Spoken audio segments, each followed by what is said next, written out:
മമ ഏവ ഹി മുഖം യത് ദ്വിജദേവകുലം. അതായത് ആ ബ്രാഹ്മണ ശ്രേഷ്ഠർ പറഞ്ഞ വാക്കുകൾ ഒരിക്കലും തെറ്റായി ഭവിക്കരുത്.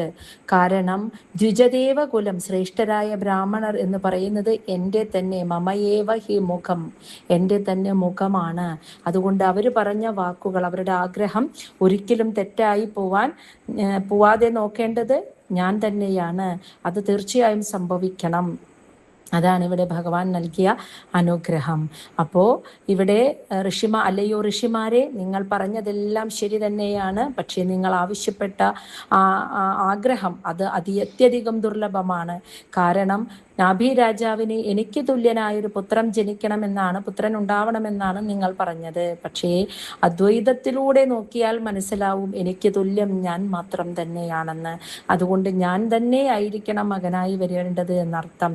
എന്നിരുന്നാലും ബ്രാഹ്മണ ശ്രേഷ്ഠർ ആവശ്യപ്പെട്ട ഈ ഒരു ആഗ്രഹം ഒരിക്കലും തള്ളിക്കളയാൻ എനിക്ക് സാധിക്കില്ല. അവർ ആഗ്രഹിച്ചത് തീർച്ചയായും സംഭവിക്കണം. കാരണം ശ്രേഷ്ഠരായ ബ്രാഹ്മണ കുലം എന്ന് പറയുന്നത് എൻ്റെ തന്നെ മുഖമാണ് എന്ന്. അതായത് ആ വിരാട് പുരുഷന്റെ മുഖമാണ് ബ്രാഹ്മണ വംശം എന്ന് പറയുന്നത്. അപ്പോൾ അവരുടെ ആഗ്രഹം, അവർ പറഞ്ഞത് സത്യമാവണം എന്ന് തന്നെയാണ് ഭഗവാനും പറഞ്ഞത്. ശ്ലോകം 18. തതഃ ആഗ്നേന്ദ്രിയേ അംശകലയാ അവതരിഷ്യാമി ആത്മതുല്യ അനുപലഭമാനഃ. തതഃ ആയതിനാൽ ആഗ്നേന്ദ്രപുത്രനായ നാഭിയിൽ അംശകലയാ എൻ്റെ അംശമായിട്ട് അവതരിഷ്യാമി, ഞാൻ തന്നെ ഈ ഭൂമിയിൽ അവതരിക്കും. ആത്മതുല്യ, എനിക്ക് തുല്യനായിട്ട്, അനുപലഭമാന, മറ്റൊരാളെ കണ്ടെത്താനാവാത്ത ഞാൻ. അപ്പൊ എനിക്ക് തുല്യമായിട്ട് മറ്റൊരാൾ ഇല്ലാത്തത് കൊണ്ട് തന്നെ ഞാൻ തന്നെ എൻ്റെ അംശമായിട്ട്, പൂർണ്ണാവതാരമല്ല അംശാവതാരമായിട്ട് ഞാൻ തന്നെ നാഭിയുടെ പുത്രനായി ഈ ഭൂമിയിൽ അവതരിക്കുമെന്ന് ഭഗവാൻ അനുഗ്രഹിച്ചു. ശ്ലോകം 19. ശ്രീശുക ഉവാച ഇതി നിശാമയന്ത്യ മേരുദേവ്യാഹ പതിം അഭിധായ അന്തർധതേ ഭഗവാൻ.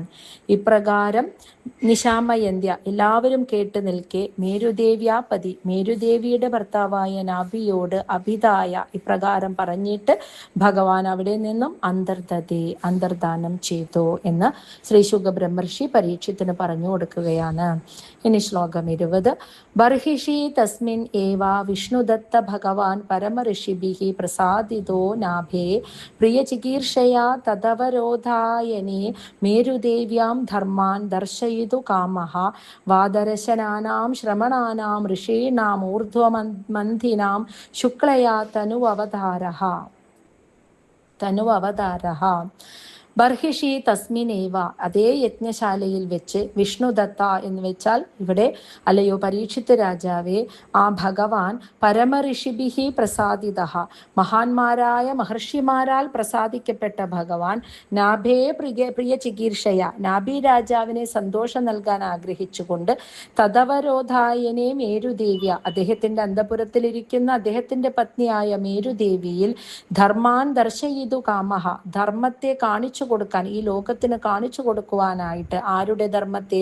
വാദരശാനാനാം, വിവസ്ത്രരായ സന്യാസിമാരുടെ, ദിഗംബരന്മാരുടെ, ദിക്കുകൾ വസ്ത്രമാക്കിയിട്ടുള്ള സന്യാസിമാരുടെ ധർമ്മത്തെ ഈ ലോകത്തിന് കാണിച്ചു കൊടുക്കാൻ. ഒപ്പം ശ്രമണാനാം ഋഷീണാം, വാനപ്രസ്ഥ ജീവിതം നയിക്കുന്ന സന്യാസിമാരുടെ, ഊർധമന്തിനാം, ബ്രഹ്മചരികളായിട്ടുള്ള സന്യാസിമാരുടെ ധർമ്മം എന്തെന്ന് ഈ ലോകത്തിന് കാണിച്ചു കൊടുക്കുവാനായിട്ട് ശുക്ലതനുവ, അതായത് ആ ഒരു പരിശുദ്ധമായ ശരീരത്തോടു കൂടിയിട്ട് ഞാൻ ഭഗവാൻ അങ്ങനെ അവതരിച്ചു, മേരുദേവിയുടെ ഗർഭത്തിൽ അവതരിച്ചു എന്നാണ് പറയുന്നത്. അപ്പോൾ ആ യജ്ഞശാലയിൽ വെച്ച് മഹർഷിമാരാൽ പ്രസാദിക്കപ്പെട്ട ഭഗവാൻ നാഭി രാജാവിനെ അനുഗ്രഹിക്കാനായിട്ട് അദ്ദേഹത്തിന്റെ പത്നിയായ മേരുദേവിയിൽ ഈ ലോകത്തിന് ദിഗംബരന്മാരായ വിവസ്ത്രരായ സന്യാസിമാരുടെ, ബ്രഹ്മചര്യമനുഷ്ഠിക്കുന്ന, വാനപ്രസ്ഥ ജീവിതം നയിക്കുന്ന സന്യാസിമാരുടെ ധർമ്മം എന്തെന്ന് ഈ ലോകത്തിന് കാണിച്ചു കൊടുക്കുവാനായിട്ട് അങ്ങനെ മേരുദേവിയുടെ ഗർഭത്തിൽ പരിശുദ്ധമായ ശരീരത്തോടുകൂടി ഭഗവാൻ അങ്ങനെ ഋഷഭദേവനായിട്ട് അവതരിച്ചു എന്ന് പറഞ്ഞുകൊണ്ട് ഈ ഒരു അധ്യായം ഇവിടെ അവസാനിക്കുകയാണ്.